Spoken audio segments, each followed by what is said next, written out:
You know, uh, I think it's safe to say that Suidlanders has been very much vilified in the mouths, but at least in the minds of many white South Africans for dramatism or exaggeration.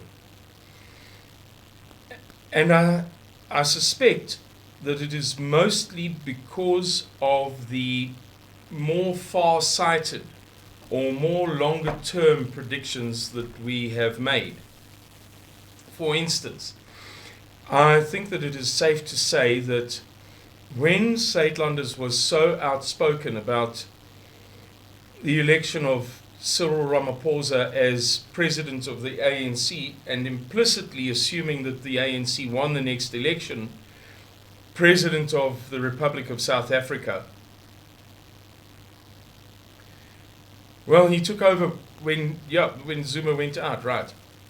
So already then. But when we criticized that, when we said that that is a bad thing, that is not the good thing that white people think that it is, I believe that many white people wrote us off as kind of reactionaries. Reactionary is the term that communists use for people who don't accept communism after a communist revolution, or after communist development and success in a certain society. So the communists are here, we're doing things the communist way, and look over there in the corner are the reactionaries. They are instinctively reacting against us and not accepting our new order. And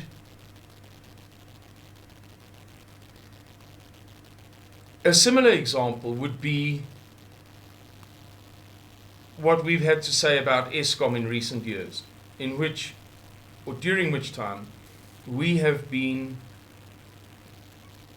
by far the most strongly worded in our criticism or criticisms of Eskom and of the likelihood of more severe failure than is being admitted at any given time. So we said Cyril Ramaphosa is a bad guy when everybody else was saying, hey, lovely man, look at his smile. And likewise, when Eskom was saying, when the government was saying, don't worry, we're going to fix everything, and Eskom was saying, we've got a problem, and Ted Blom and Chris Yelland were saying, there's a serious problem, Suidlanders were saying, this is irremediable. It cannot be remedied. This is a terminal crisis. The trajectory, and we've used this terminology repeatedly, the trajectory shows no signs of slowing down or stopping, much less reversing. Therefore, the arc of trajectory must be taken or extrapolated to its terminal conclusion, which is a catastrophic crisis. Right. Similarly, we never ever said this, we never ever suggested it. But what I'm about to read to you from afrinews.com from the 25th of last month, November. Although it's not something that we explicitly said, it is something which somebody may have figured out some years ago and may have covered it and would probably have been written off for doing.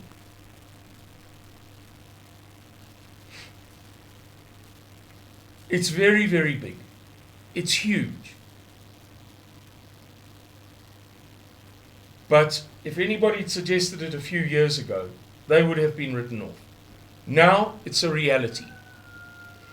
And those people who have not read this article or similar articles, if I had suggested this yesterday or the day before this article came out, I think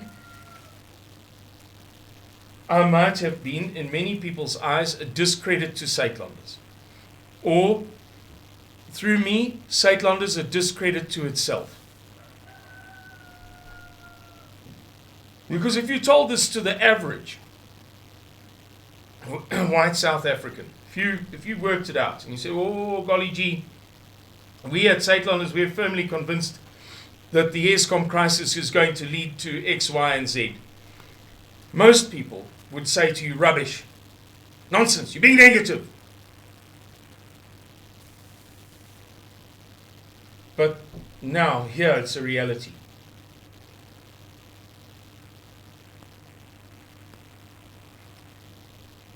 So, I told you it's from afrinies.com. Geen dekking indien die kragnetwerk in duie stort nie. Santam. Santam het in 'n e-pos aan kliënte gesê dat die versekeraar geen dekking sal verskaf vir skade indien die kragnetwerk ineenstort nie. Dit sluit in dekking vir onderbrekings van sakebedrywighede in. Weens die ongekende aard van die verskuiwings in ons risiko-omgewing, het Santam geen ander keuse as om die elektrisiteitsnetwerk onderbrekings uitsluiting toe te pas nie, lui 'n verklaring deur Santam. Santam het in 'n e-pos aan kliënte gesê dat die versekeraar geen dekking sal verskaf vir skade indien die kragnetwerk ineenstort nie. Dit sluit in dekking vir onderbrekings van sakebedrywighede in. Weens die ongekende aard van die verskuiwings in, a lot of this is repetitive, but this is how the article reads. Weens die ongekende aard van die verskuiwings in ons risiko-omgewing, het Santam geen ander keuse as om die elektrisiteitsnetwerk onderbrekings uitsluiting toe te pas nie, lui 'n verklaring deur Santam. Guys, it's very, very, very big. What is occurring in South Africa now is not peanuts. It's not just another day at the office. It's not a matter of a normal crisis. You know, we all have crises. I had a crisis recently. My bakkies diff conked out. And it took the internal gears, the side shafts, and the spider gears with it.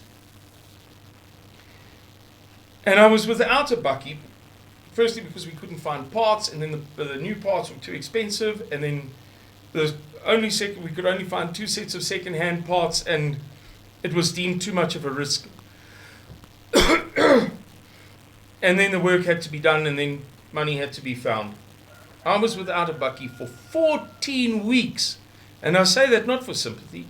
I've got the motorbike, and I'm blessed in as much as I have here in Van der Kloof a Tops, Dischem,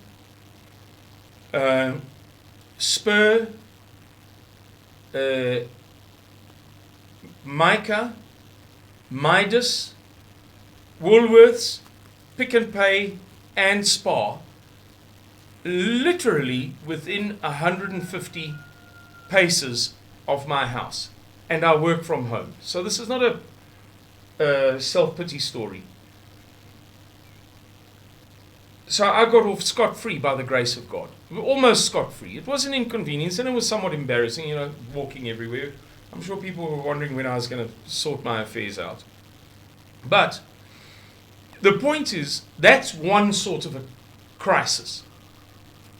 Another sort of a crisis is when you, may God forfend it, you write off your motor car and it's not insured, and you're unemployed, and there is simply no prospect of you finding the money to replace your motor car, and you work 45 kilometers from home, and your children are too young to walk to school by themselves and there's no school bus, and you drop your wife off at work in the morning on your way. And I'm saying to you that although this something, this particular thing of this particular article, I mean, it's limited in its scope. They didn't say, because of Eskom, we will no longer extend any term insurance, short-term insurance, to anybody for any reason in South Africa, but they must all continue to pay their monthly, what do you call it, installments. So let's not exaggerate this thing. But what is a proper crisis is what is behind this. The illness that is behind this particular symptom. The symptom expressed in this article. The symptom where short-term insurers are now publicly saying, hey, we exclude ourselves from circumstances in which Eskom was involved, is symptomatic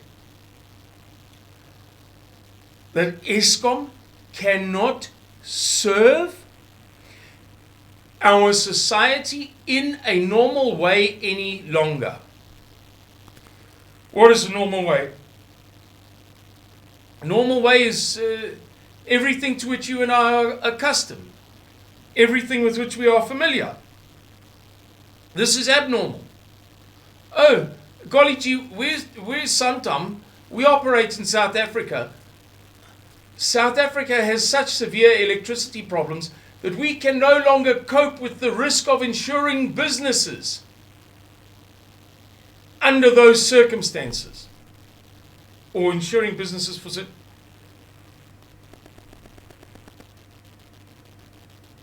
Eskom can no longer serve South Africa in a normal manner. I mean, you might say, but Simon, that's years old now. I work for Hewlett Aluminium at the smelter. We've had electricity interruptions. It's a very big problem. In fact, that's a poor example because they don't typically interrupt electricity to such installations at all.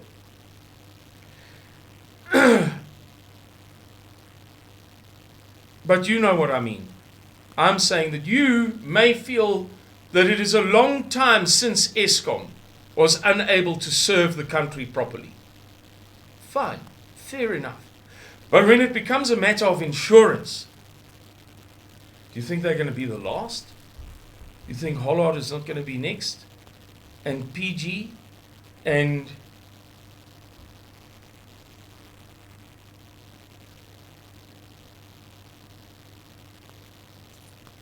I'm not going to dwell too much on this subject. I've said enough. All I can end with as an epilogue to this video is to say, ladies and gentlemen, to the extent that you can, please endeavor to prepare for the worst, because the trajectory of South Africa suggests a terminal collision, and that you cannot dispute. Take good care of yourselves. God bless you. Bye-bye.